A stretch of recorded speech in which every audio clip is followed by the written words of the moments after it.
अस्सलाम वालेकुम नाज़रीन, मैं हूं दरान बड़ा। प्रोग्राम कुरान से रूहानी इलाज में आज हम कारी साहब से पूछेंगे कि क्या काली नज़र बद भी होती है और क्या इस नज़र बद से किसी की जान भी जा सकती है। अस्सलाम वालेकुम कारी साहब। वालेकुम अस्सलाम। जी कैसे इस हवाले से वजाहत कीजिए। अल्हम्दुलिल्लाह वकफ़ा वस्सलातु वस्सलामु अला रसूलिल्लाह अम्मा बाद। अदनान भाई, नज़र बद काली हो या दूसरी हो या तीसरी हो,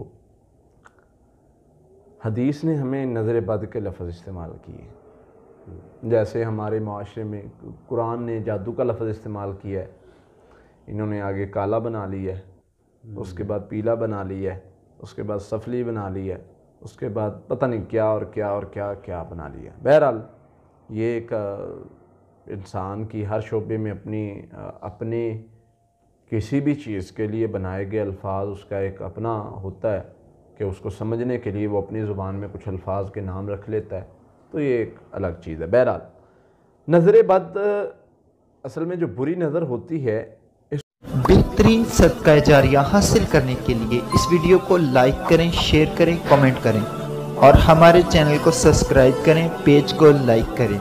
कुरान से रूहानी इलाज। इसको काली नज़र कहना मेरे इल्म में तो कोई ऐसी कुरान और हदीस में या कोई ऐसा नहीं है वर्ड मिलता जिसमें काली नज़र बद की साथ मुशाबा किया गया हो। हाँ, नज़र बद की वजह से हलाकत का होना ये बिल्कुल कुरान और हदीस में साबित है।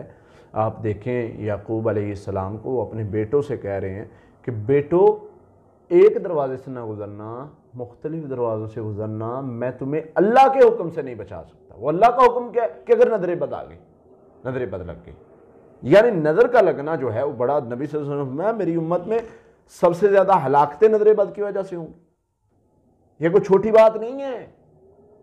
और इसी तरह अल्लाह के नबी सल्लल्लाहु अलैहि वसल्लम ये पहाड़ से इंसान को गिरा सकती है, कब्र तक पहुंचा सकती है, ऊंट को जो है वो हंडिया तक पहुंचा सकती है।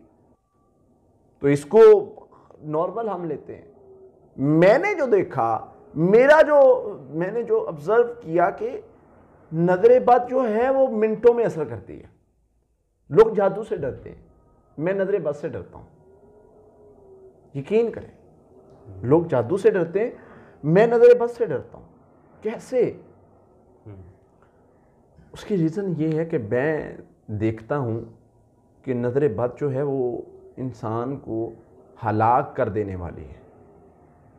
अल्लाह के नबी सल्लल्लाहु अलैहि वसल्लम के दौर में एक सहाबी को नज़र लगी ना, दूसरे सहाबी की, और हुजूर के अल्फाज पता क्या थे?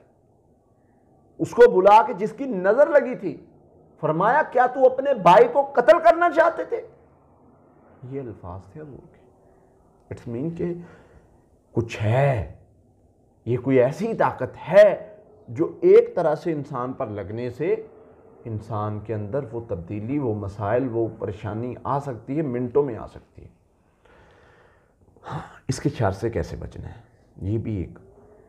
इसके शर से बचने के लिए एक तो तरीका ये नबी सल्लल्लाहु अलैहि वसल्लम ने फरमाया कि अपनी नेमतों को छुपाया करो। जैसे हमने देखा हज़रत याकूब अलैहिस्सलाम की, मैं अभी बात मैंने की है कि वो अपने बेटों को कह रहे हैं कि अलग अलग जाना। और मेरी वालदा की मुझे यही नसीहत होती थी, अल्लाह उन्हें गरीक़ रहमत फरमाए, उनको उनकी मग़फ़िरत फरमाए, अल्लाहुम्मा रब्बिरहम्हुमा कमा रब्बयानी सग़ीरा। उनकी मुझे यही नसीहत हुआ करती थी कि बेटा आप तीनों भाई किसी शादी में, किसी फंक्शन में जाओ तो इकट्ठे ना जाओ।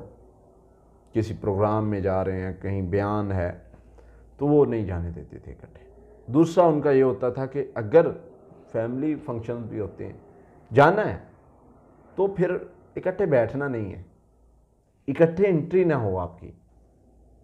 तो ये किस चीज़ से थी मुझे उस वक्त नहीं समझ थी। मैंने कहा चलें जी, माँ जी का हुक्म है, क्या कर सकते हैं, ठीक है, जैसे कहती हैं कर लेते हैं, बाकी इसमें क्या था। लेकिन वो पता चला, वक्त ने बताया। और मैंने देखा कि आलिम बंदे के साथ भी नज़र बद का इशू हो जाता है। मेरे दोस्त हैं इकबाल सल्फ़ी साहब, वो एक दिन बयान कर रहे थे कि मुझे नज़र लगी और मैं 5 मिनट में हॉस्पिटल था और मरीज़ की नज़र लगी। ऐसे भी हो जाता। और साइल की नज़र भी लग जाती। मेरे पास एक साइल था, मैंने उसे जवाब दिया, पता नहीं उसके माइंड में क्या चल, वो मेरी तरफ देख के कह रहा है कि क्या बात आपने की है। اور 5 منٹ بعد میرا سیشن تھا، میں سیشن کر رہا ہوں، مجھے پتہ ہی نہیں چل رہا، میری آنکھوں سے پانی جا رہا ہے اور مجھے پتہ ہی نہیں چل رہا میرے سے سوال کیا ہو رہے ہیں. آپ کا ہی سیشن تھا. جی جی. اس میں میری بڑی طبیعت خراب ہو گئی، میں نے روک دیا سیشن کو. تو اس طرح ہو جاتا ہے. بہرحال اس کا حل کیا ہے؟ حل یہی ہے کہ دعائیں، اللہ سے پناہ مانگیں، اللہ نظر بد کے شر سے ہمیں پناہ دے. ایک چیز. نمبر 2 آ جاتا ہے کہ آپ اگر نظر بد لگی ہے تو جس کی لگی ہے اس کے وضو کا پانی لے کے اس سے غسل کر لیں، فوری ختم ہو جائے گی. نمبر 3 آپ پڑھائی کر لیں. سورہ فلق ناس، سورۃ البقرہ کی آخری 2 آیات، سورہ فاتحہ، یہ 3 چیزیں ہیں. 7 بار پڑھ لیں، 21 بار پڑھ لیں. پانی پر دم کر کے پانی سے منہ بھی دھوئیں، پانی پئیں بھی، نہا لیں تیل پر دم کر کے، تیل لگا کے. تو یہ بھی ایک بڑا میں نے دیکھا ہے کہ بہت فائدہ مند. اور اس میں سورہ قلم کی آیت ایڈ کر لیں اور وہ دعا ایڈ کر لیں جو نبی صلی اللہ علیہ وسلم اپنے نواسوں کو کیا کرتے تھے. اعوذ بکلمات اللہ التامات من کل شیطان ہامۃ ومن کل عین لامہ. یہ دعائیں. اور سورہ قلم کی سیکنڈ لاسٹ آیت ہے وَإِن يَقَادُ الَّذِينَ كَفَرُوا لَيُزْلِقُونَ بِأَبْصَارِهِمْ، یہ آیت ایڈ کر لیں. تو یہ ساری چیزیں جو ہیں یہ بڑی فائدہ مند ثابت ہوتی ہیں نظر بد کے علاج کے لیے. تو اس میں یہی ہے کہ آپ اپنی نعمتوں کو چھپائیں اور زیادہ لوگوں کے سامنے وہ چیز نہ بیان کریں جو آپ کے پاس نہیں ہے، اور ہمیشہ سے لوگوں کو عزت دیں. اس کی وجہ یہ ہے کہ وہ جو ایک طرح سے ایک شر ہے مائنڈ میں وہ کم ہو جائے گا اور نظر بد لگنے کے چانسز کم ہو جائیں گے. اللہ کے نبی صلی اللہ علیہ وسلم کو جو نظر بد لگانے کے لیے انہوں نے ایک اسپیشلسٹ بلایا تھا، تفسیر قرطبی میں موجود ہے.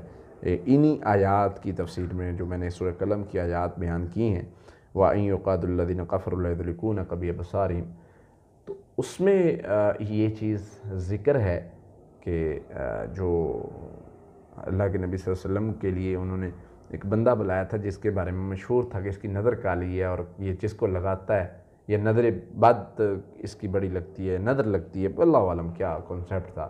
بہرحال اس طرح کے لوگ ہوتے ہیں. اللہ تعالیٰ ہمیں ان کے شر سے محفوظ فرمائے اور حفاظتی پڑھائی کے ساتھ جڑے رہیں تاکہ اللہ تعالیٰ آپ لوگوں کو نظر بد کے شر سے محفوظ فرمائے. لیکن یہاں پر کچھ ہمارے کنسیپٹ ہیں، میں ان کو بھی کلیئر کر دینا چاہتا ہوں.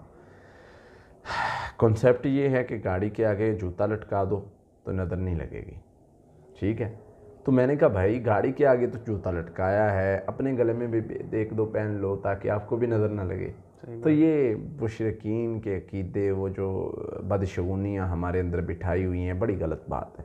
پھر اسی طرح چھت کے اوپر کالی ہنڈیا رکھ دو.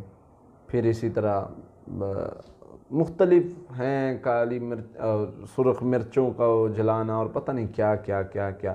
لیکن یہ میرے نبی کا طریقہ نہیں صلی اللہ علیہ وسلم کا. تو جو ان کے طریقے پہ چلے گا وہ کامیاب ہے، جو کفار کے طریقے پہ چلے گا، مشرکین کے طریقے پہ چلے گا وہ ناکام ہے. اللہ تعالی ہمیں ہر طرح کے شر سے محفوظ فرمائے. آمین. السلام علیکم. بہت شکریہ. جی ناظرین، اگلے پروگرام میں پھر حاضر ہوں گے، تب تک کے لیے اللہ حافظ. بہترین صدقہ جاریہ حاصل کرنے کے لیے اس ویڈیو کو لائک کریں، شیئر کریں، کمنٹ کریں اور ہمارے چینل کو سبسکرائب کریں، پیج کو لائک کریں. قرآن سے روحانی علاج. قاتلوہم یعذبہم اللہ بأیدیکم